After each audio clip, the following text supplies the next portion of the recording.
Well, happy Earth Day or Earth Week or Earth Month. I hope this is more like Earth Century, because we should be working towards, right, having a better planet for our future generations. And welcome to Local 32BJ, SEIU. I'm Shirley Aldebal. You can clap. It's all right. You can clap, brother. It's all right. I'm Shirley Aldebal, and I'm Vice President of the local and the Director of our New York Commercial Division. SEIU, for those of you who do not know, is the nation's largest building service workers union with over 50,000 building service workers in New York, in the New York City area, including building superintendents who service residential buildings in New York, in the New York City area.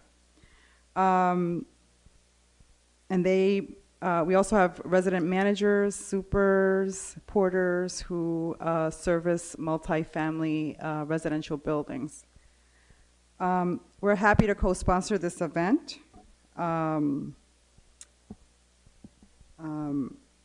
with Urban Green and the Real Estate Board of New York. We are very proud to be part of this program, and we're proud to co-sponsor this event with the 32BJ, also with the 32BJ Training Fund. We have a training benefit program for 32BJ members that offers over 150 industry academic classes, including our Green Supers program. That Green Supers program has trained over 2,000 union members in energy-efficient building operations and strategies. I'd like to welcome our co-sponsors for tonight's event, Urban Green and Real Estate Board of New York. And with no further delay, I'd like to turn it over to Camila Calamandres, Public Program Manager for Urban Green.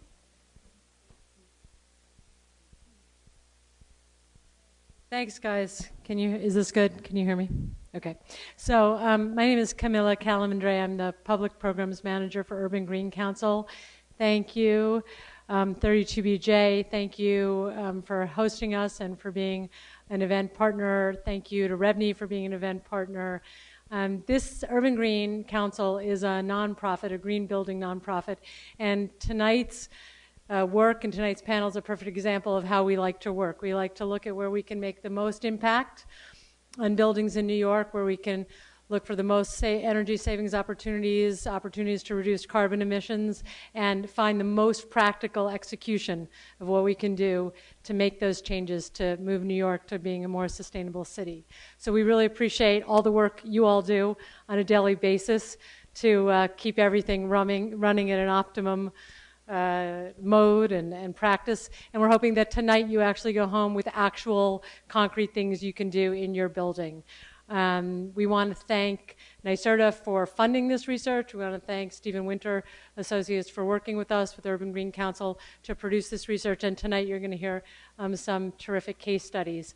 I just want to let you know that we at Urban Green Council have events all year long, and tonight, because we would be really enthusiastic to have you at more of our events, we're actually offering a discount on our membership, and you're all going to get an email about that, and we would love to have you as members as a unified voice for supporting green building in New York going forward. So you take a look in your inbox in the next few days for that offer.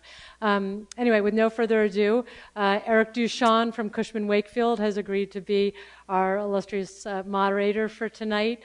Eric is the Director of Sustainability Strategies for Cushman & Wakefield, and he's going to introduce you to all our speakers. Thanks so much for coming. We appreciate it. Great. Thank you, Camilla. I think keyword there was moderator.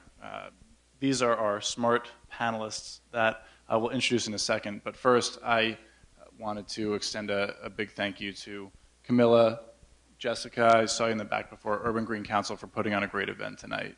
So big round of applause to them. Thank you. All right, so I think you all know why we're here tonight, to talk about the Urban Green Report spending through the roof and to learn a little bit about ways we can tighten up the air seal in the buildings to make them more efficient. Tonight we'll have presentations followed by a panel.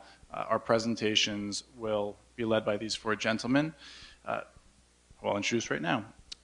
Dick Lee, who's over on the end over there, is the Director of Research from Urban Green Council. He's going to explain to us the problem of the stack effect, which is what led to some of the research on this report. Grant Salmon, to my left here, is the Deputy Director of Multifamily Energy Services at Stephen Winters Associates. Grant was the lead researcher on the Spending Through the Roof report and will give us an overview of the report as well as a case study of a project that he worked on. Then we'll have Sean and Paul give us case studies as well. Sean Wade is a 32BJ building operator. He is the resident manager at 785 Park Avenue, and he'll speak about his work at future condominiums. And Paul Rode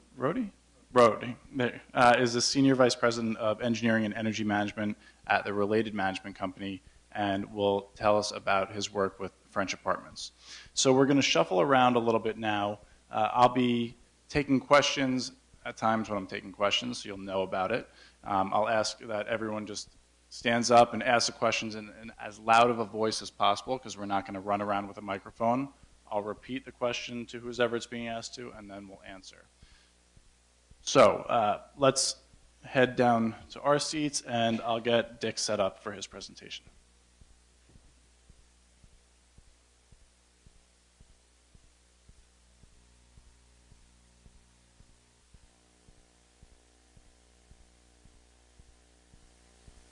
So thanks, and so I'm going to take, I hope, about 5 minutes at the beginning here just to establish what stack effect is, but it's something that everybody is familiar with because we live in a northern city here in New York. It gets cold in the winter, and our buildings are heated, of course, because we like the comfort, and when you go into a heated building in New York City in the dead of winter and the door opens out into the street, you may find that you are having a lot of trouble opening the door.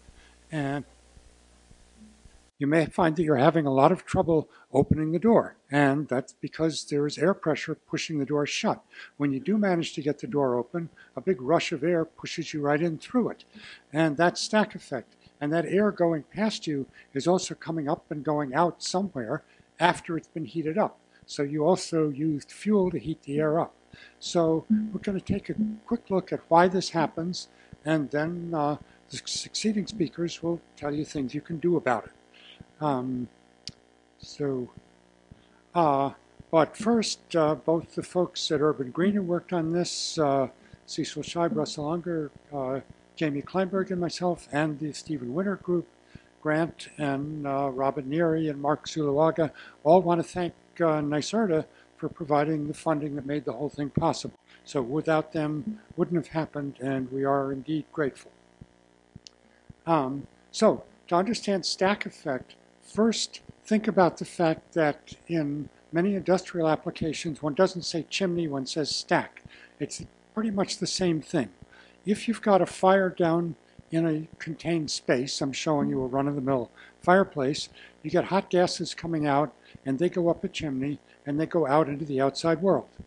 Now, the outside world has atmospheric pressure. We live under it all the time. It doesn't bother us. We're used to it. But generally speaking, going around outside, it's the same everywhere. And that's especially true all the way up at the top of a chimney, where there is no barrier between the hot gases coming out at the top of the chimney and the colder air around it, so the pressures are the same there. But if you drop down outside of the chimney, the atmospheric pressure increases slightly, nothing you would notice because you're not coming down off a mountain, but it is increasing due to the weight of the air that's outside. Same thing happens inside the chimney, but it doesn't get, the atmospheric pressure doesn't increase as rapidly because the air, being hot, is less dense. So as you come down, by the time you get down to the top of the fire, there's substantially less pressure inside the chimney than there is outside. Result, low pressure is pushed out by the cold air coming in. Cool air rushes in due to that pressure difference and pushes the air up the chimney. So that's your basic chimney. But our buildings are a lot like chimneys. They've got warm air inside them, cold air on the outside, and instead of one big hole at the bottom and one big hole at the top, they've got a lot of little leaks. So the same thing happens. The air inside is changing in pressure more slowly than the cool air outside because it's warm. And as a result, there's lower pressure inside on the bottom floors, higher pressure inside on the upper floors, and air is squeezing in through any cracks it can find near the bottom and going out through any cracks it can find at the top. So that is stack effect working in a building that is tight, that doesn't have a lot of leaks in it. Unfortunately, our buildings do have leaks in them. And there are two big leaks that we're going to mention tonight. This one just to tell you that it's there, but we can't deal with it. This is a leak at the top of stairwells. And the New York State law requires that there be a vent at the top of that stairwell and that it be open. It's to provide ventilation, but as a result, it makes an easy escape route for air that is in the building, and that increases the influx of air down at the bottom. Makes it harder to open a door if you've got a door opening out, and so on. But that's not the only hole at the top of the building. There's an even bigger one at the top of most of the elevator shafts. New York City code requires 3 square feet openings for each elevator car. So if you've got a 3-car shaft, you've got 9 square feet minimum up at the top. Yeah, that's better. And that occurs not because people are crazy, but because there are concerns about what would happen if there's a fire and people are trapped in an elevator car. You want to know that there's enough ventilation there so they won't die. But unfortunately, or fortunately, we only have fires at very few hours a year. You actually have a fire, like a tiny fraction of an hour per year. But all the time that the outside air is cold, you've got heating systems running and you've got air running out through that upper stack. So that's the problem that we have to deal with. And what Grant will tell you about in more detail is that recent code changes mean that we can in fact close down that hole at the top of the elevator shaft most of the time when there is no fire, as long as we can open it up if there is a fire. And so at this point, that takes care of me, and we can go on to Grant.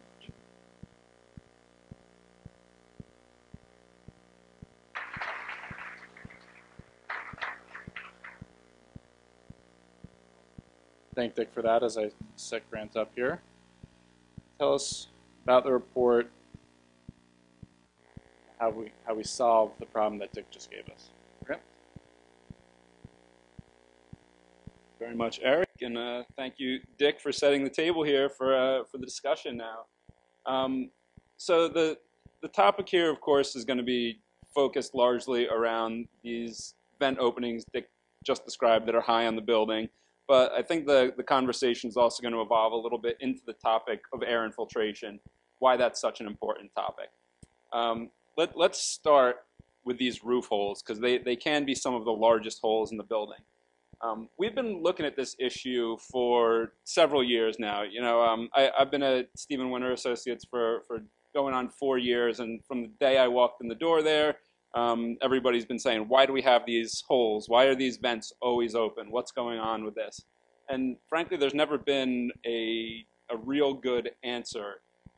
We know it's been in the code, and everyone's just kind of accepted, oh, they're there because it's in the code. Why? Because it's in the code. How long has it been there? It seems like forever. And we tried to do a lot of tracking down about the origin of these vents and couldn't get a good answer on it.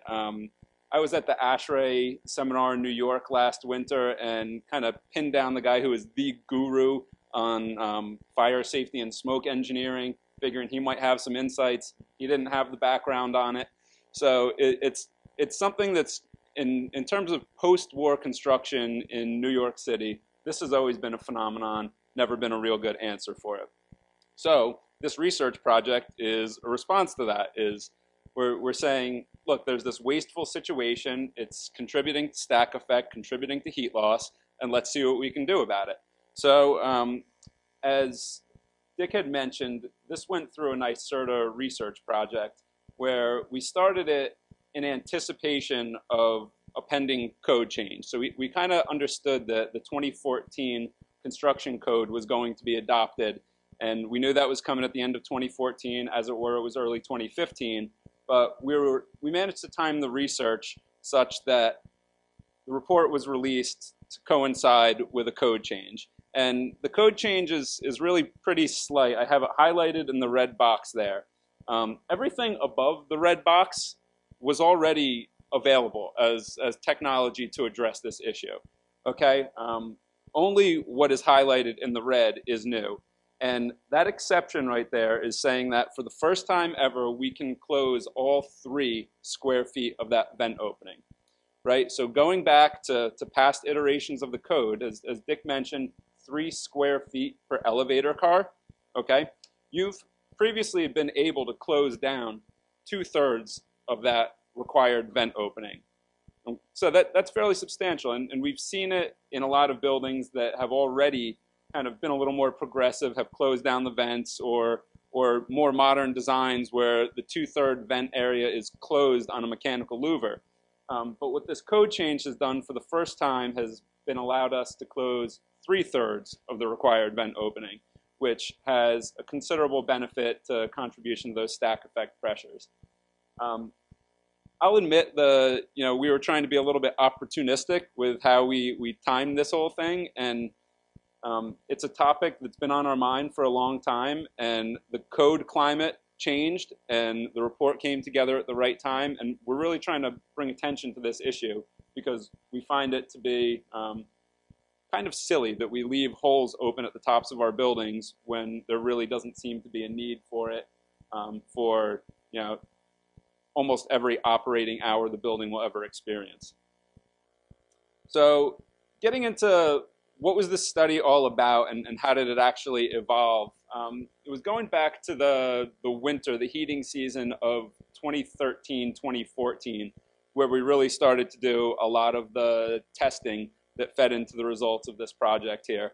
And what our methodology was is we were trying to lay a backbone of data that building owners and building operators could then base energy savings calculations on for closing these vent openings.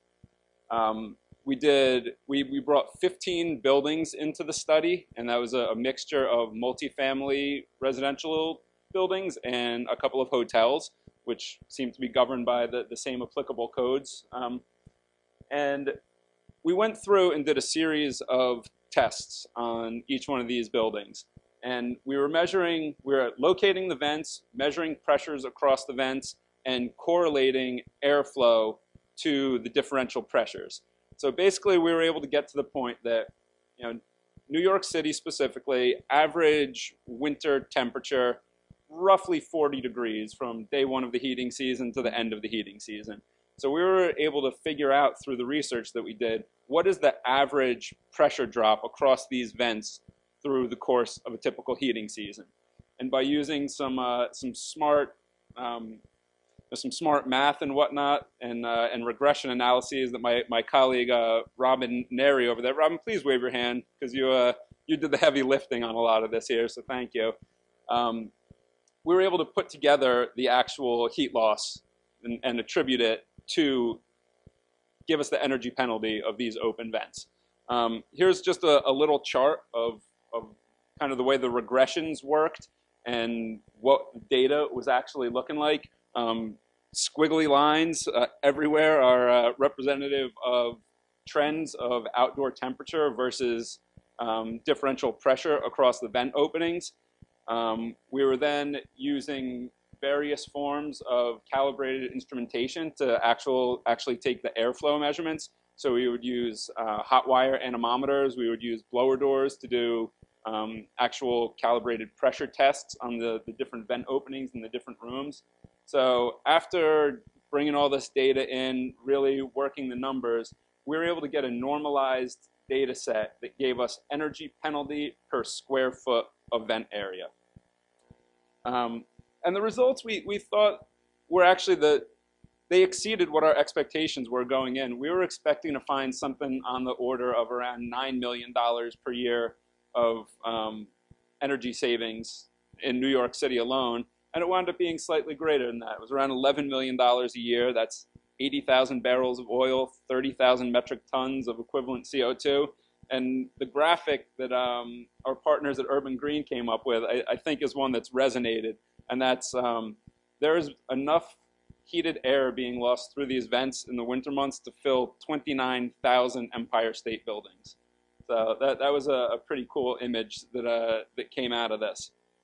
One of the main things that I want to get into with this specific crowd tonight is, okay, now what? You know, we have vent openings. We know that there's an issue related to this, but now what? And what can you take back and try to implement at your building? Our ultimate goal in all of this is just to get people to close these vents. You have to do it in a code compliant manner, but if we're going to start getting to the point that we're trying to reach some of the policy-driven carbon reduction goals that have been set in this city, doing things that are the super low-hanging fruit, like closing unnecessary holes in the tops of our buildings, that's kind of a necessary step to hitting these energy reduction targets.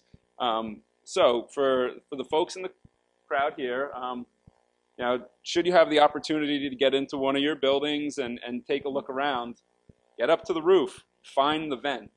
There's a bunch of different vent configurations that you might be running into. Let's start at the top left of the photos there, and I'll go clockwise. We often see sidewall vents in the elevator machine room itself. We often see vents through the roof of the elevator machine room that might be going to a gooseneck above. We will see the machine rooms could be ventilated by a thermostatically activated exhaust fan. The picture on the bottom is representative of the stairwell vents that Dick was mentioning before. You get up to the top of the stairwell in these types of buildings, and you often see large vent openings up there. And type 4, kind of middle left, is the one that's actually perhaps the trickiest to locate. And that's because this vent is also sidewall, but it's sidewall through the bulkhead a floor or two below the elevator machine room. Okay, so it's the hoistway is literally having a vent right out of the hoistway to the outdoors. So that one might not be as obvious to find, but it's a good one to look for. Once you've identified what type of vent you're dealing with, now you have the opportunity to determine what a retrofit strategy is for it. So this new code change is allowing that you can fully close the vent for the first time, but that's not necessarily going to be the most cost-effective way to go about this problem because there's more expense involved with it. You need to understand how close you are to power. You know, can you actually, for a relatively reasonable amount of money, can you run power and get a mechanical damper there that you can fully close this vent opening down 100%? It's a little more expensive. You of course see greater energy savings by doing that, but the cost is greater, so the payback has the potential to be extended. Our recommendation is there are certain distinct building types that are the best bet to go kind of all the way and do this full vent retrofit. And those are going to be your taller buildings, say over 20 stories or so. Those are going to be your electrically heated buildings where just the fuel for heating the building is going to be considerably more expensive on a per BTU basis. And we found that district steam, Con Ed steam buildings also meet that same qualifier, that it's just a more expensive heating fuel and the retrofit pays back a little quicker. If you're in a shorter building, naturally gas heated, you know, something in a 6, 10, 12 story range, you might want to execute that 2/3 annealed glass retrofit, which has been available for, you know, from previous code iterations. That's something that you can see a substantial portion of the savings and benefit from. And we've seen some buildings where they've even been able to execute this retrofit in-house with their own staff. So that's been a nice option for some buildings. It's relatively cheap to execute, and you can see a good amount of energy savings from it. So there are various considerations of in-house versus contractor and how you're going to going to work through that. But if you do kind of get into the report, the Spending Through the Roofs report, a lot of the specifics and the logistics are laid out in that document. Brings up another really good point too, is while you're up on the roof of a building, there are other potential air sealing opportunities. As Dick was mentioning the picture before of the chimney, the pressures that stack effect drive are typically greatest on two places on the building, right? It's at the top of the building and at the bottom of the building are the areas where you realize the greatest pressures. So those are the most critical areas to get an effective air seal on. Let's not just say, okay, we're going to close down the elevator hoistway vents because we can do that now and forget about everything else. Start to think outside of the box a little bit. Other major sources of air leakage are just typical damper leakage. You know, ill-maintained either gravity or mechanical dampers provide air leakage pathways that are, you know, a known thing, and we know to address it, and people don't address it enough. Another one that's not necessarily at the top of the building and more throughout the building are our window air conditioning units. Stephen Winter Associates had actually worked with Urban Green Council a few years ago on a project called There Are Holes in Our Walls that is documenting this effect. So again, kind of going to the policy perspective, like infiltration is a big issue. And between elevator hoistway vents, leaky dampers, and through-wall air conditioning units, we have definable sources of infiltration. We know how to address them, and it's repeatable and scalable. So it's something that can really have an impact when implemented in a wide enough scale. So let me just run you through pretty quickly here how the estimating savings tool works. So if anybody's been to the website, I hope you've all been to the website at this point, you'll see that there's a pretty nifty interactive tool that you can plug the statistics from your building into to get an estimate of your own potential energy savings. This is built off what we determined to be the critical variables that came out of this project. So the height of the building is a critical variable, the wind shielding that you see in number 2 there. Buildings that are more remote and have less tall buildings around them see a greater amount of infiltration. What is the wall construction of your building? Is it a tight type of wall? So let's say a curtain wall, or maybe a water source heat pump building that doesn't have myriad penetrations through the side walls of the building? Or is it a more typical building with the window AC units? Going back to what Dick said too about the chimney, the stack effect, the tighter the stack is, the more pressure you see at the top. So the same way, the tighter the exterior walls of your building are, the more pressure you see at the top, the greater the heat loss is going to be out of these vent openings. Heating degree days certainly factor into the equation of the energy savings potential here. So location is important. And there are some specific details about the building and specifically the vent openings.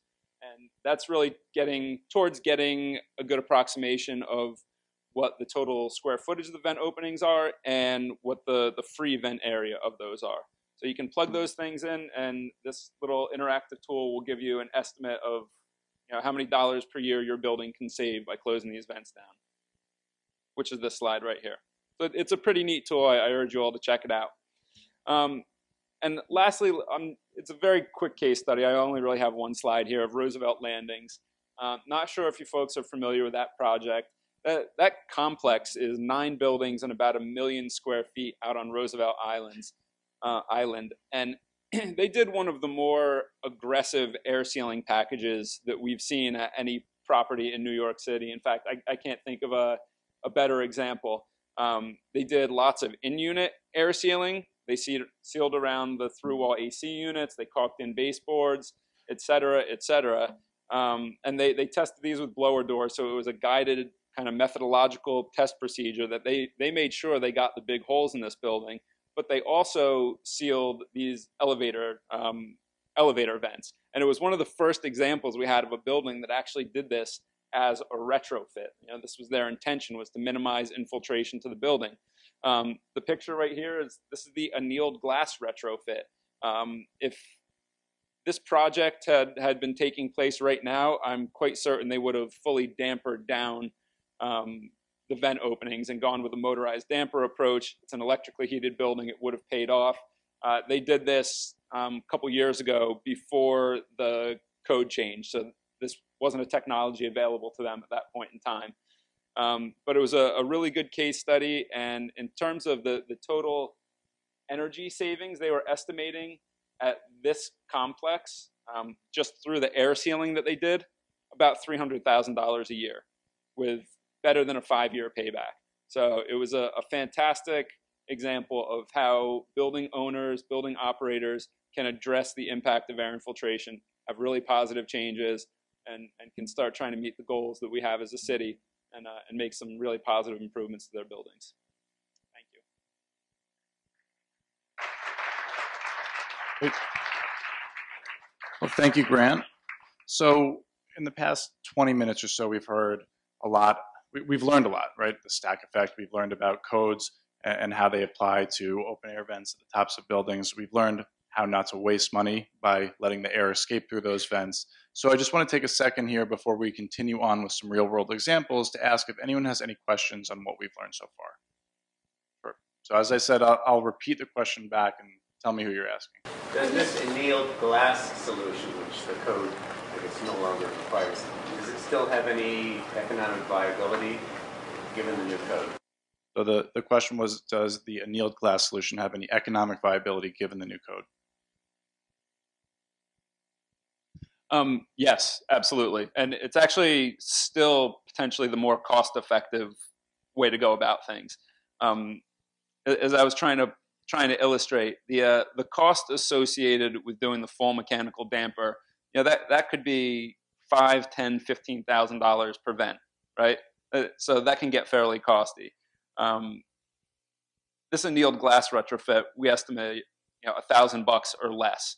Okay, so if you're trying to do this just for energy savings purposes, I think you could get a more cost-effective, potentially, retrofit with the annealed glass.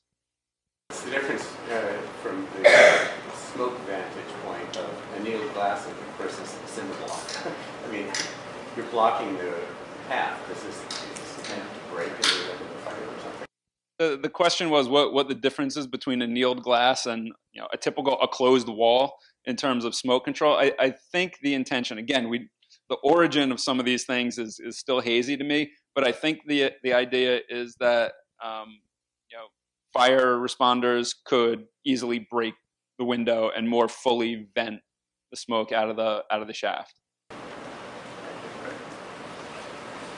Thanks. This is a really interesting presentation. I was curious if you guys took a look at the effect that sealing up these dampers and holes had on other vents in the building, like maybe a vent at the top of the stairwell, like the other gentleman mentioned. So the question is, sealing up the vents at the top building, what effect does it have on other vents in the building, other potential air leakage? Yeah, especially like on the top of the building. Especially on the top of the building, right? Yeah, that's actually something we looked at very closely in the study. There is a little bit of that kind of leaky hose type effect that you put your thumb over the top of the hose and the water starts spurting out a different hole.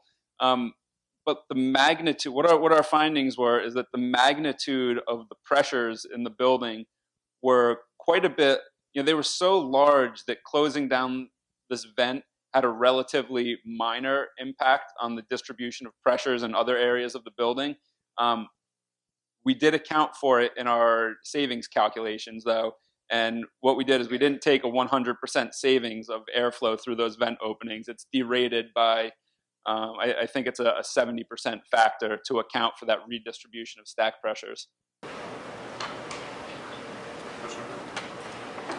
Do these code changes allow closing down the vents in the stairwells, even partially? And if so, are the same solutions applicable?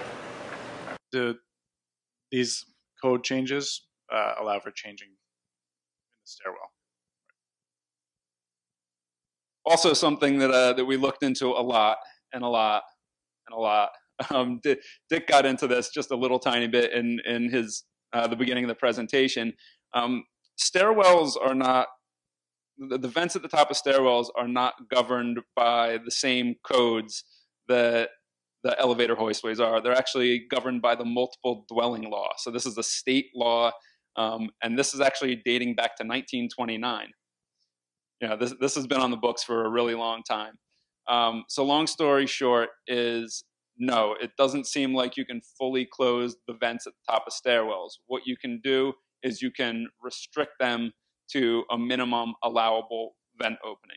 So you can get it down to a square foot or less. So if you have a very big vent at the top of the stairwells, you have, it is permissible per the multiple dwelling law to restrict the size of that vent, but fully close it, no, unfortunately. Mrs. Yeah. Quite a few years ago, I came across this huge hole thing in the roof, especially on larger buildings, somewhat larger buildings. And I asked an old elevator guy about it. He says, oh, that's been on the books for years, because when they built the first elevators, the first tall buildings, they needed to put the elevators going up. And they felt, or they thought, or whatever it was, made the pressure of the elevator rising pushed all this air, and they thought it would make it more efficient. And there's a certain logic to that. And I'm wondering, if you're closing it and putting that load on the elevator, aren't you increasing sort of the elevator energy use? So the question in sum is, by closing up these air vents at the top, are you making the elevators less efficient? So so there's a piston effect, right? The idea is that there's a column of air being driven up by a rising elevator. It seems to be a discredited theory, to tell you the truth. What our experience is as that column of air is pushed up, many buildings have more than one elevator car, right? So there's kind of two shafts with vents in the floors of the machine room. So the air gets pushed up by one elevator, goes down again, and there's this kind of circular airflow pattern going. We've never heard of a situation where elevator performance has been negatively impacted by closing the vents. And actually on the flip side of that, we have run into situations where elevator door open close has been negatively impacted by large stack effect pressures of wind howling up the shaft to escape through the vent. So if you're dealing with that specific issue, closing the vents down is a potential way of addressing that stack effect problem. I'd like to just add one thing to that. If you are worried about closing down the vents, think about even the maximum vent is 3 square feet. And look down the elevator shaft in your imagination. The elevator doesn't fit the shaft the way a piston fits a cylinder. There's space all the way around it, and it's much more than 3 square feet. So losing 3 square feet might increase the back pressure a little tiny bit, but it's really not significant. So here.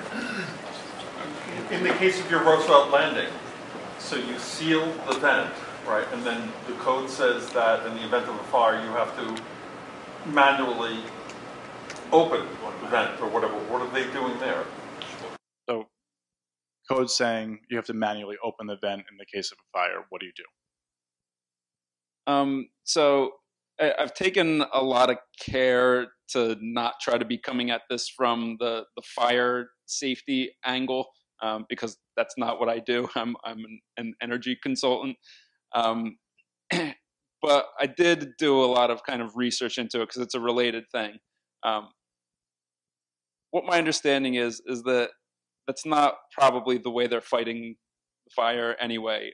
In order to vent a shaft, the more common thing is to throw open the door to the elevator machine room, which is a much bigger vent area, and you'd get a much more efficient ventilation of that shaft than running in and breaking a little window.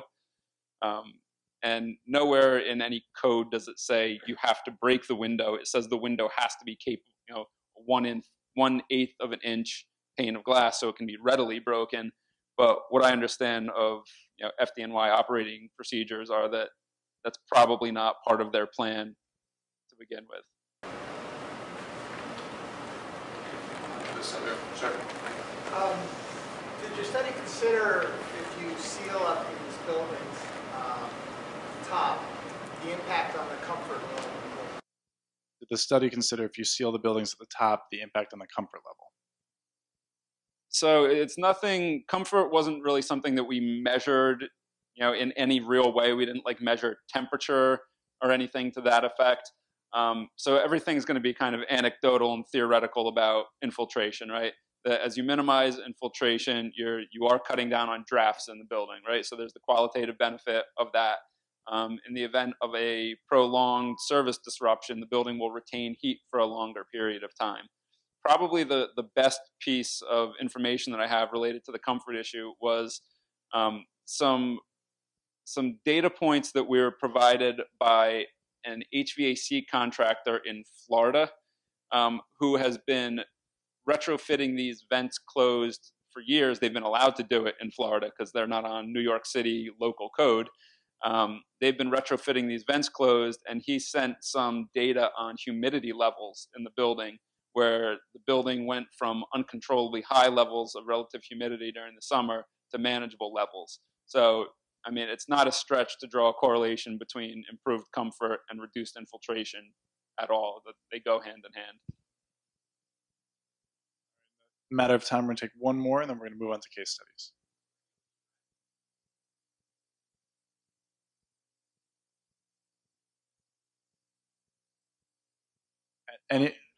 Any other strategies to use in addition to sealing up the vents in the roof? It's almost as if we have a paid member of the audience. That's such a good segue into our next presenter here. The answer is yes. When you're looking at when you're looking at trying to manage a stack effect issue in a building, you got to look at two places that are under the greatest pressure that I referenced earlier. It's the top of the building and the bottom of the building. You really have to find where the major sources of air leakage are, and you need to address those. If there's 3 elevator cars, 3 times 3, a 9 square foot vent opening at the top of a shaft drives a lot less total leakage in the building, as does your lobby door that swings open 842 times an hour. Okay, so what Sean, part of what Sean's going to be getting into as our next presenter is a kind of innovative strategy that he did at a building to address that type of issue. So perfect segue. Thank you, Chris. I just want to mention, we have excerpts from the report that are specifically the pages about how to assess your building and how to suggest some implemented fixes. So they're here at the back. You can pick them up on your way out, and we have a website, obviously. Thank you, Camilla. And without further ado, Sean Wade, our resident 32BJ building operator, and he'll talk to us about his work with future condominiums.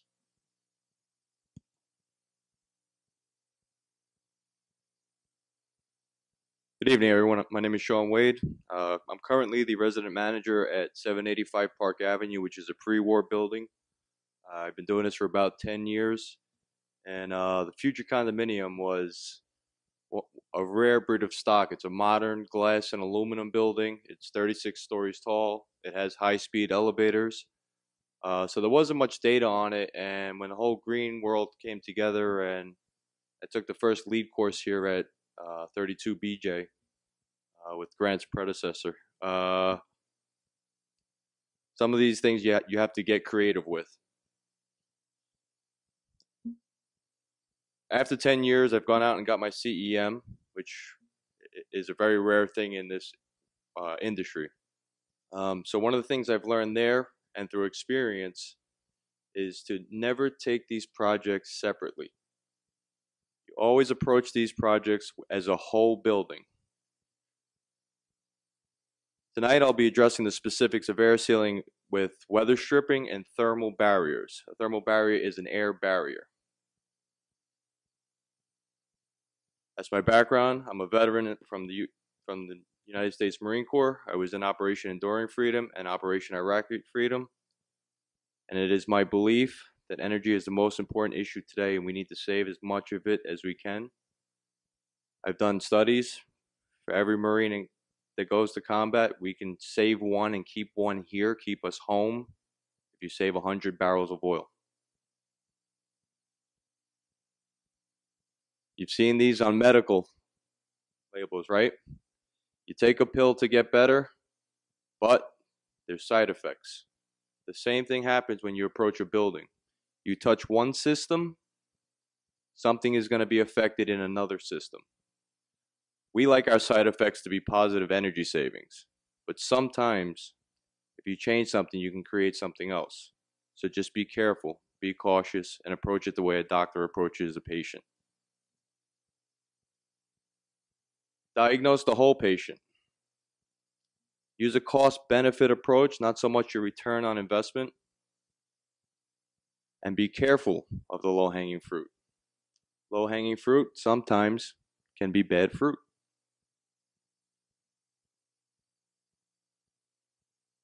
I didn't realize we were going to have an expert on stack effect. Thank you very much for saving me this conversation. Ventilation is important to a building. You don't want to completely seal a building. You need things for your boiler. You need air to create combustion to heat the building. If you don't have enough air, you can create a dangerous situation. And you can also increase mold.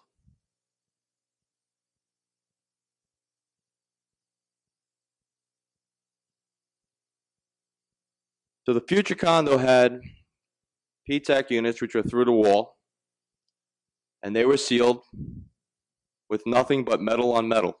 I told you it was an aluminum building and an aluminum metal seal, 4 screws. I went through 540 units and replaced them. From the manufacturer direct built-in sealing. GE down in Florida, because of my background and conversations on site with them, we were able to seal 546 holes throughout 36 stories. That led to another problem. We did this, we're saving all this energy, but the elevator stopped working. Couldn't get the elevator doors to seal in the lobby.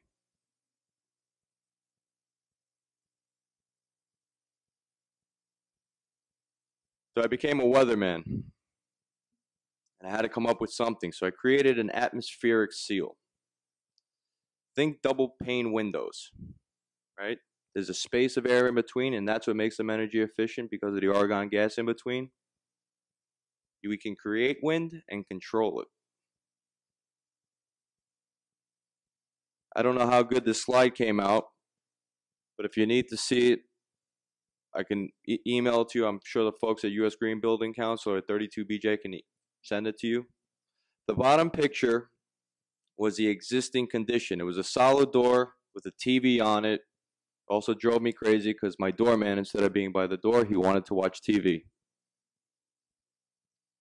It was a solid wall with no visibility. So one of the complaints that the owners also had was those people with dogs would crash into those people with baby strollers, and an argument would ensue. What can we do? The top picture is a fully glass partition. So this solved multiple issues, not only energy, resident comfort, and it made for a better community. It's an automatic opening door, much like the supermarkets that we go to in Manhattan. Except the outside, the sensor is on a remote control that the doorman has to have, and the inside is only of people walking out. So it creates an atmosphere in the middle. For those that have gone to a diamond dealer and bought their wives engagement rings, you usually walk into a similar thing, and you can feel this happen if you want to see it. You walk into an inner partition for security reasons. They lock you in like a fish tank. So people are looking at you from the outside, people are looking at you from the inside, and you can feel the air coming towards you. And that's what gave me the idea. That's the finished product. You can see the sensors, and you can see the layout. It's nice and crystal clear. You can see straight outside. You're not going to walk into anyone with a dog. You're going to give each other their own space. There's no more arguing. On top of it, had another alternative effect. It saved 30% of the lobby air conditioning and heating bill. because it wasn't getting sucked back up through the elevator shaft and out of the roof. When you approach these things, your plan has to be good. Okay, the reason that there's a car, that's a Honda Accord. I don't know if you recognize it, but if we go back to the 80s, if your plan is that good and your presentation and sales pitch is that good, you almost don't have to be there. Because like Honda, it should sell itself.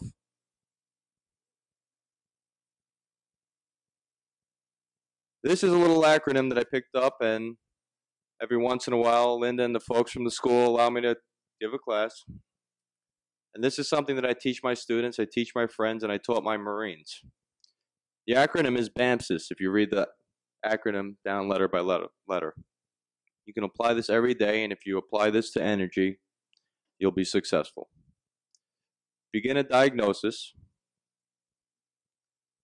Arrange to study the building. Bring in all the experts. Bring in your elevator company. Bring in your air conditioning guy. Bring in the fire department. Bring in everybody. Bring in Con Edison. You can even bring in my friend Hank, who will sell you lights. Make an analysis. What do you think the results are going to be? How do you project it and why? And then complete your diagnosis. Is it a heart patient? Should it really be taking those little blue pills?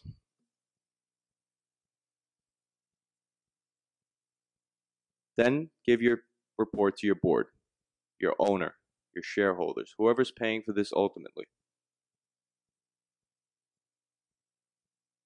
They will decide if it's worth doing.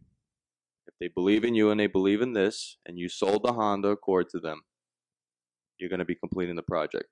Here's where it gets tricky. You need to supervise the implementation of your own recommendations. You need to do what CEMs do, people like Grant. You need to measure the results and verify that the intent that you set out to do was correctly done. That's all I have. Thank you very much for having me. Have a great night.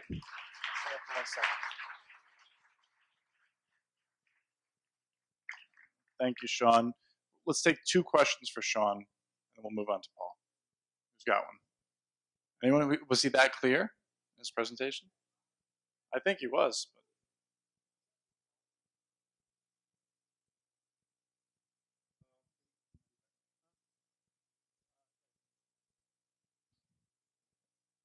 Early on, when they took out the second interior door, can we turn these lights down? One more.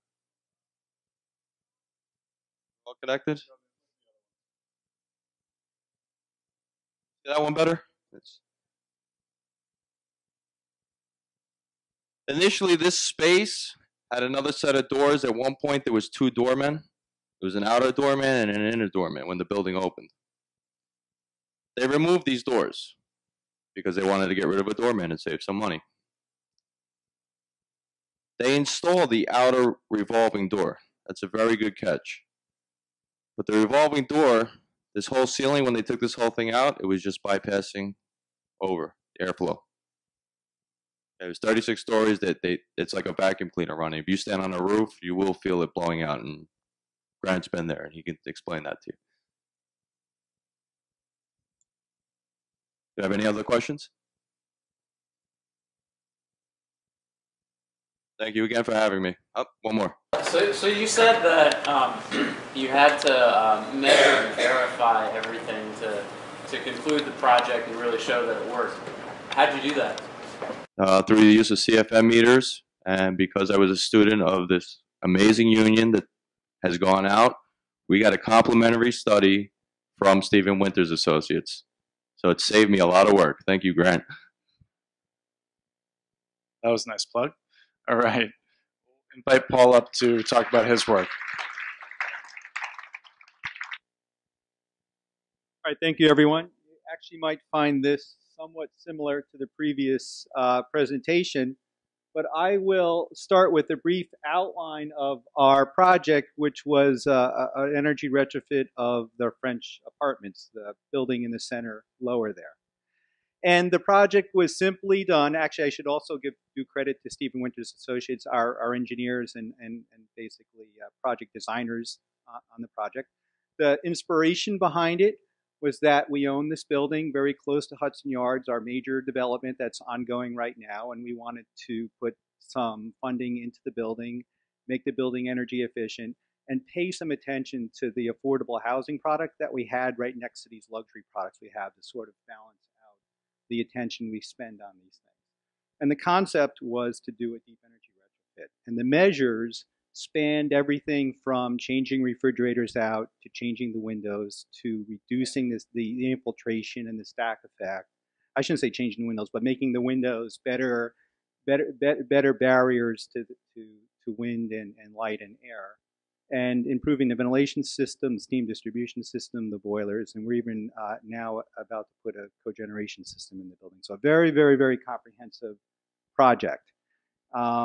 And we'll focus a little bit on stack effect. And I should tell you that I have been in Related now for 2 years, and I run the engineering operations for the company.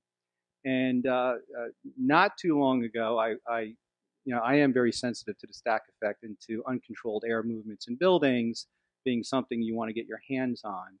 I found it interesting in a meeting where we were reviewing all of our elevator contracts and our elevator work, that there was a series of projects going on that involved modifications to our doors. And I asked, what is that about? And our project manager says, the doors don't open that well because of the stack effect. So Mitsubishi and Otis have basically bigger door motors as an option. And they call it the stack effects option. So you go to their catalog and you can pick it out. And so sure enough, we looked up where we were doing them, and those are going to be our stack effect reduction projects this year. But it's really amazing what's out there. So let me just focus a little bit on what we did to the envelope of this building. Primarily important here was for our company to learn about an energy retrofit, and then to put it in the context that we could relate to the owner and show a payback for, and possibly learn enough how to do this and so that we can replicate it. We do many of them, and for us that means doing a project that besides making the residents' life better and increasing resiliency for the building, produce a decent enough return to keep the investors happy. So what you see here is insulation being injected in that went around the window frames of all the buildings. So looking at our building, and it's typical of these buildings, there's no thermal breaks really between where the windows are. And so around the windows are cold typically, and even if your glass is insulated in double pane, the window frame itself is not that tight, and the space between the two panes of windows has a gap, and that has a lot of leakage. And so the solution here was to insulate around the space and to add a storm window to the inside surface of the glass here. And what's interesting is you see on the lower your lower right there, it looks like any windows in the building, those have the storm windows on them. And so these things sit in front of our existing windows. The resident does have to lift up 2 panes if they want fresh air, but the reality is the room is cooler for them in the summer and it's warmer for them in the winter, and it gives them something they hadn't had before. These windows are on top of our radiators. Some we have sleeves for air conditioners in some parts of the building. Other parts of the building, they sit right there, and they sit right on top of the window. We had these panels custom manufactured. And what was interesting about the project, and actually when I first saw it, I was a little doubtful of the storm window concept. My first thought was, let's just do new windows and call it a day. And the reality was, while we could have done that, the payback on new windows would have been astronomical and wouldn't have proven anything. The idea was, what can we do with a limited budget that we could bring to other buildings that may not have the available capital to do things? So we went this sort of storm window route with the installation. Now, I will say that the project was planned as a whole. Previous speaker mentioned about the whole building planning process. I can't agree more with that. Having a prescription for everything in your building is really important. I would say that one takeaway I have from our process is that while it's important to put a plan together for the building that's holistic, it's also just important to understand that you can implement pieces of these plans at any point in the history of in the future of your building. So the idea is if I have a large lobby renovation coming up and I know I want to make the lobby tighter and I want to make the insulation value in the lobby better, I can add a little bit of scope to that project and get that accomplished. And after 4 or 5 years of adding little pieces of scope that are energy specific to these rehab projects, I will have covered my whole building. So energy retrofits work themselves very well to that type of incremental addition. But as the previous speaker said, if you don't think about it all at once in the context of where do I want to end up at the end of the day, you may do something that causes you to use more energy somewhere else. So this building, this building in a nutshell involved new boilers, aero sealing the exhaust ducts. This is where we applied a sort of a polymer to the inside of the ducts, cleaned the ducts, a polymer, sealed them up.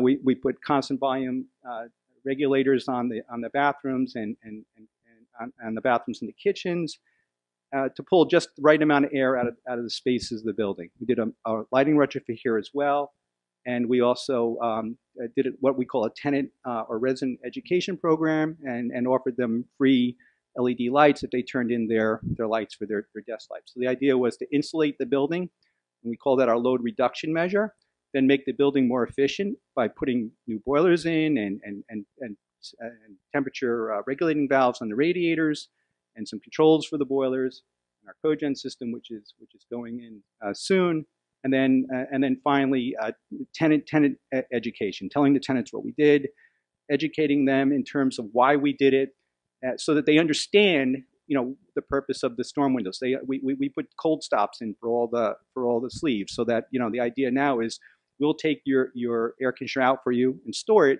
Let us know, and we'll put it back. But in between, we'll put a nice tight seal up on that sleeve.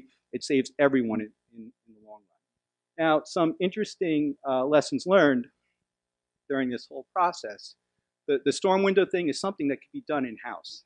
The labor is not very hard at all. The manufacturing, these things are custom measured. Turns out the custom measuring is not that difficult, and you can order these things. You can put them up. They're not logistically hard to move around, and we do see a significant amount of savings. I did bring my numbers here for you. Now, these numbers are exclude the rebate that we got from NYSERDA. So the overall payback was less than 10 years. And admittedly, we were spending here some money to learn things as well as just develop a project that just made sense on a return basis. And I'll run down, TRVs on our radiators, boiler, heating system. I talked about ventilation upgrade was the aero sealing of our exhaust ducts and putting motors, we call them electrically commutated motors on the exhaust fan, sort of like a variable speed motor on your exhaust fan. So there's a constant negative pressure in the duct. The storm windows, air sealing, which is the weather stripping around doors and penetrations in the building, AC covers, common area lighting, low flow fixtures, and piping. We had some areas of uninsulated steam piping. We put insulation around that and buttoned everything up. And we're looking for a very significant energy reduction, which we are tracking right now. Just something else I wanted to show you folks.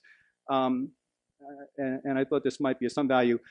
In our world, I have maybe 300 projects that are going on. It's close to $100 million at this point. And so I need a fast way to manage this stuff. And what I have the resident managers do is just one page, okay, every month on the status of the project with, how are we doing, scope, schedule, cost, quality, resources that might be needed. So if you need help, let us know. Red means give the guy a call. Green means he's doing fine with the contractors and the staff. So I just thought it'd be a little helpful to show you that. It makes it easier when you have a bunch of buildings to manage these things. But getting back to our pictures and lessons learned, I will say that the insulation is the blow-in insulation, and we did open cell insulation inside the building, closed cell underneath. We had sort of a deck or a tunnel that went through our building, and the second floor apartment floor was below it was a driveway, right? And so they used to be cold. The folks in those apartments were cold, and we put closed cell expanding foam insulation underneath. Turned out to be very, very easy to do, and very, very economical, and has made us now think twice about looking for opportunities to add insulation to our building where we can get to those areas easily. So if we have uninsulated floors because there's parking decks below them, or they're just, for some other reason, they're elevated, we are now looking to insulate them. And again, very easy done. A ladder and a person was able to get that done. The work inside the building, getting the insulation around the inside the windows, don't know if I would do that again as aggressively as we've done it. We had to, as you can see the plastic here, we had to sort of really put the resident out to do the room. And we were able to do 2 or 3 rooms a day, I believe was the rate we were going at, but still a lot of moving furniture, a lot of moving residents around. If you have older residents in the building, it's not right to put them out so frequently.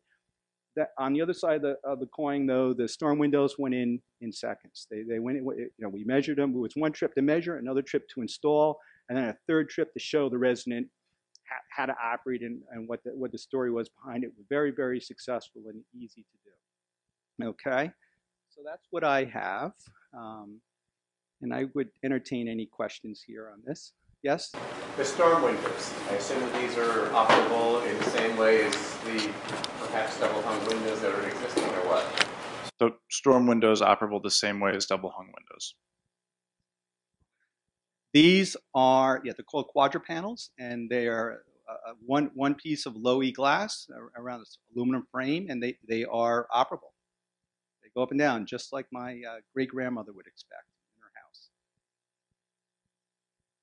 Yeah. Interior storm windows, yeah. Back here. Question on your resident education. You just focus on the storm windows, or you get into other areas of energy use, and if so, I do applaud you because you're out of the ordinary there, and wonder. So, great question. And let me tell you what we did. And so first question on resident education and how they educate them on the storm windows. So here is the deal. And this building, I believe, has almost 300 apartments. It goes through the whole block. First of all, we had sessions where we served dessert and food in the community room. And we learned right away we had to have multiple sessions to repeat ourselves, to give people many opportunities to come to the meeting. And so I think we had 3 sessions, and we made sure all of them were at night, and at least one of them was during the weekend. So what did we do? We explained to them what we were doing specifically, why we were doing it. We focused on how the radiator valves work, how their heat is controlled, how the windows will help them achieve better air conditioning in the summertime, because they all have air conditioners. We told them that it's far better to call the super than open your window if you're too hot. So we gave this common sense lecture. We also talked about lighting energy savings. They're direct metered here, so we were offering them free bulbs. Here's a free bulb. So we did that, but we also made available to them the technical side as well. So the idea was speak to them and provide an outline of what we've done and how they can best use the building on one hand. On the other hand, anyone who's really interested could see all of the work that we have done. So that's what we've done. Interestingly enough, the free LED bulb program did not work. I have a ton of free LED bulbs in the basement community room of the French apartments. Don't know why. Don't know why. What did work was talking about the quadra panels and getting them to call the super if they feel the room's too hot. We'll take. Was your building occupied during the retrofit? Was the building occupied during the retrofit? Oh, yes. It was, and that's actually why this was such a challenge.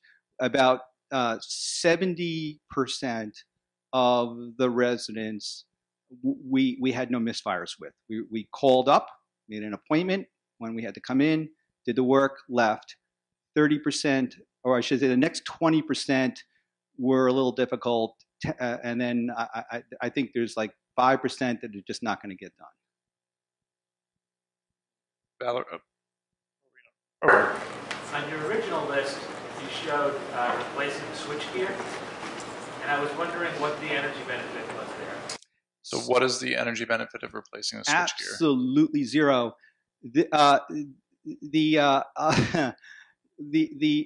Again, I've been at the company 2 years, so this project had just started when I got there, and we're putting in a cogen system to make domestic hot water and to make electric for common area electric displacement, right? And so we had an old Federal Pacific switchgear from 1965, and so that's just there. But you know what? I left it in. I had someone make that for me. I left it in on purpose, and I left it in because whenever you do an energy job, there's something you end up doing that's not related to energy that you have to have a contingency for. I'm sure you. Valerie. Yes. What's the difference in the cost for interior storm windows versus replacing? So the question is, what's the difference in cost between the interior storm windows and replacing all the windows? They're about a quarter of the cost. They're about a quarter of the cost. Labor and material. Was this a co-op condominium? This what is kind a of building. And was the cost passed on to the tenants? Was the cost passed on to the tenants? Okay, this is a rental, but it is an affordable rental. Cost was not passed on to the tenants, but we pay. This. So think of it this way. I mean, this is a very, very affordable building. The program is very strict with the tenants. It's workforce housing, regulated, and it's not a building that we profit on through any other mechanism than saving energy. So we profited from this. And just a quick question. And so, do they pay the electric, or you do? So they're direct metered for their electric. I pay every gas and common area electric. So heating. Yeah, I saw you had a really good budget for ventilation, which has been very little mentioned here. And what did you do? And did you consider, because it has such a huge effect on the health of the residents, using low VOC materials wherever you could? So regarding ventilation, did you use low VOC materials wherever you could? We did, right, Grant? No. We first of all very, very sensitive to the materials we use. We did use low VOC materials. And they're not as easy to use, but the contractors had certainly developed skills. The ventilation scope of the project was exhaust system basically retrofit, which was sealing the ductwork, repairing and sealing the exhaust ducts. There are many, many risers, changing the fan on the top of the exhaust risers and making a variable speed fan that maintained a certain negative pressure in the duct, changing all of the registers in the kitchens and the bathrooms, and making the bathroom registers. These are pretty interesting. They're open or closed depending on occupancy of the bathroom. And we have a very wide range there, so that you go to the bathroom, you come out 25 minutes or 30 minutes later, the vent closes. Kitchens, the vent is always open, and the building was balanced. And then on top of that ventilation procedure, we tightened up the building by doing the windows, the quadra panels, I should say, and weather stripping. Could you comment further on the bathroom? It sounds as if you converted a constant flow system to an intermittent flow system. Is that correct? So it's intermittent flow at the bathroom level. It's variable flow at the top of the building, right? So the intermittent flow at the bathroom level, did this require some electrical sensing, and was there power required? What was involved? Battery operated integrated occupancy sensor damper, bathroom damper. Right, so I'm going to call the rest of our panelists up here for one last round of questions for everyone. I see we have one in the back there. Yes, I would like to ask, have you done anything with hot water heaters? Have you done anything with hot water heaters? This project replaced the hot water heaters, and I'm putting a cogeneration system in with a storage tank to make, basically, it's a small cogen. The idea is to run it all the time, and all the thermal output will go into a large hot water tank, and then that tank will feed the building. Any questions for any of our panelists? Come on up if you want. Go down. No? All right, well, I think, yes, sir. Okay, back to elevators. If you have different configurations of elevator towers, say one is 9 and one is 34 stories, is it possible to get some pulling by the high one down the low one? So with different configurations of elevators, is it possible to have pulling from one to the other? Anyone want to take that? Grant?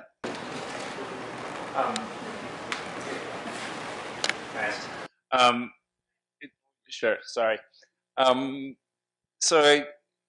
Everything with airflow and kind of fluid flow, it's differential pressure, right? So wherever there is a higher pressure and a lower pressure, you're getting, as long as there's a path between the two, you're getting the airflow to happen.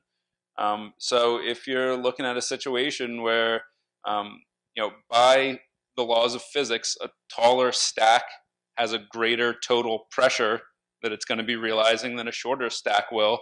So by all means, if there's a direct connection between different height connected flow paths, and there's a substantially different pressure driving in between the two, that's going to stimulate some sort of airflow.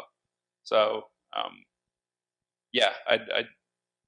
it might be complex in the particulars of how that's happening, but I think some airflow paths can do some strange things, and we've seen situations before where airflow is during the winter time is actually being sucked down a building because the differential pressure is being created by an overabundance of exhaust ventilation, right? So too much exhaust can suck air down the wrong way. One thing I'm doing in a lot of our buildings, I'm pressurizing the elevator shafts. I'm creating as many cross connections between shafts as I can, and I'm doing this for a couple of reasons. One, it does cut down the sound of the elevator launching itself out of the lobbies, and two, in some of the older market rate buildings, the hallways are not conditioned. So I'm conditioning the air, I'm putting the elevator shaft, and just stand next to any elevator door on any mid floor, you'll feel the air coming out.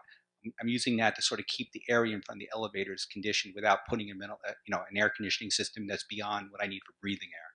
And is that running continuously? Yeah. Well, not lately. I have not scheduled. Interesting. I was not supposed to give any trade secrets. That was one trade secret. Sir. Yeah, couldn't you isolate the stack effect by simply installing a dedicated source of air inlet at the bottom? Essentially substitutes the source that's provided by the doors. Can you isolate the stack effect? Now we're getting deep into it. Kind of, I think, is the answer, because the stack effect is it's the laws of physics dictate how much pressure that building realizes. It's based on the temperature gradient between indoors and outdoors and the height of the building. And that's giving you a total pressure that building realizes, right?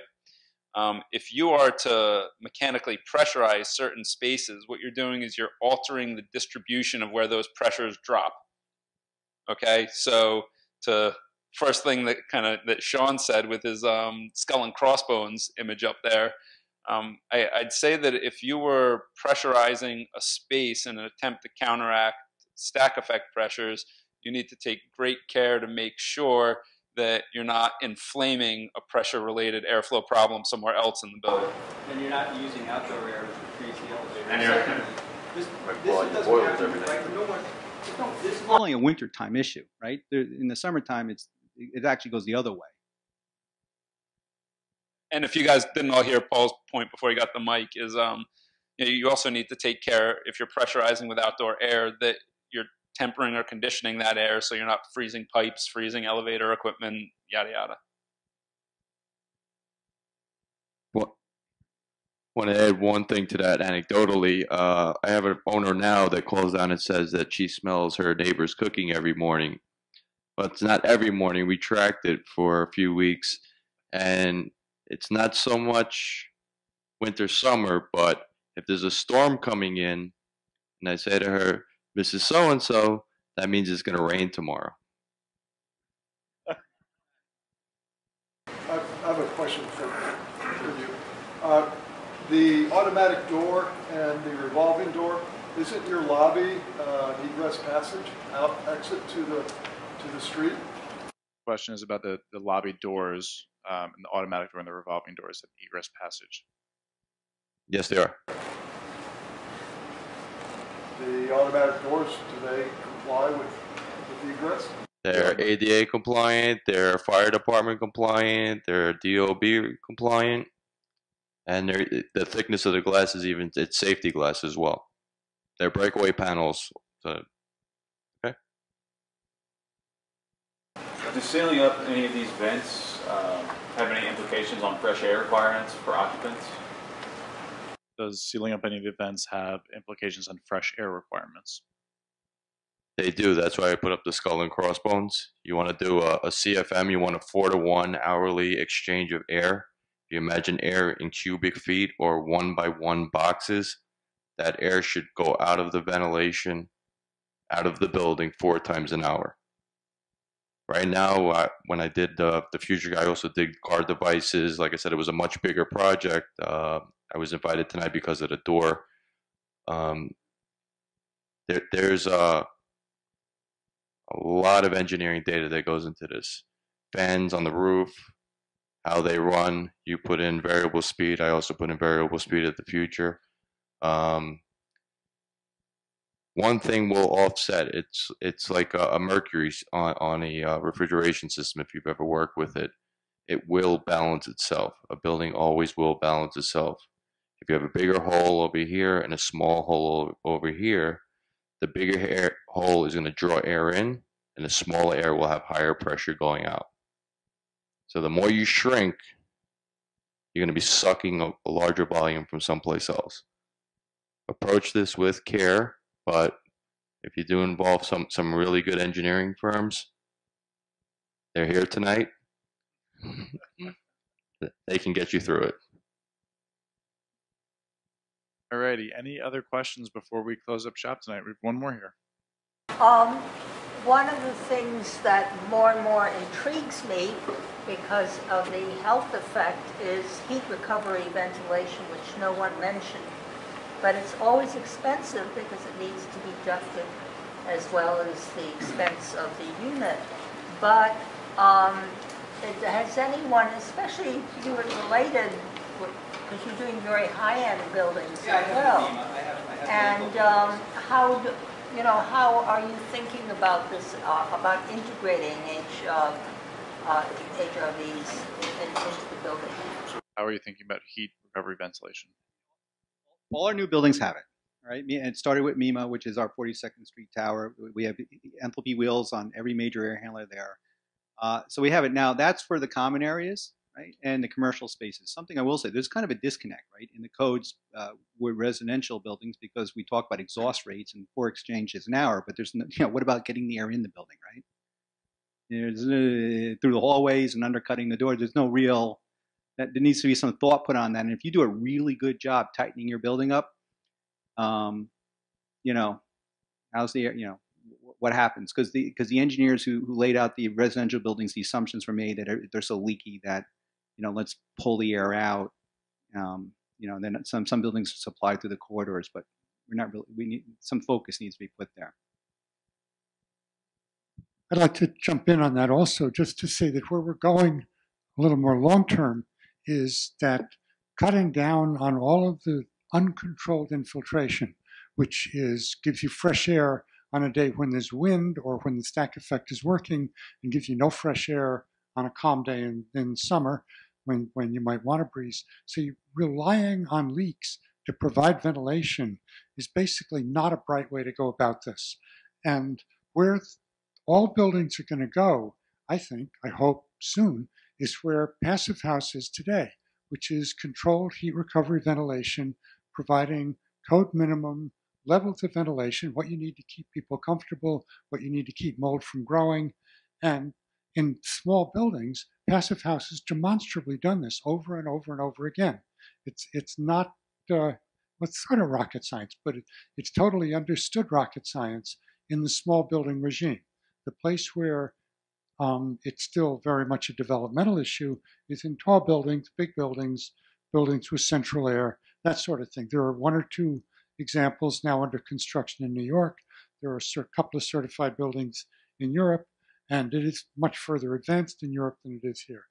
But we can't go on letting all of this cold air come in and hot air go out in the winter, hot air come in, hot moist air come in the summer and get air conditioned and just spend energy doing this, when just for the cost of having the warm air go past the cold air, we can have them transfer heat to each other for free. You have to pay capital, but once you've paid the capital, the rest of it takes care of itself. So long term, look for individually compartmentalized apartments, each with their own heat recovery ventilation system, and same on the common areas. But I admit that's not tomorrow, and it's not something you can run out and buy. But it's something you ought to ask for, so that when they say, gee, I don't have that, at least they'll remember that you asked for it, and then put up with what you can get. All right, great. So we are just out of time tonight. Thank you, everyone, for joining us. Thank you to our panelists, Dick, Grant, Sean, and Paul. I encourage everyone to check out their report on Urban Green Council's website.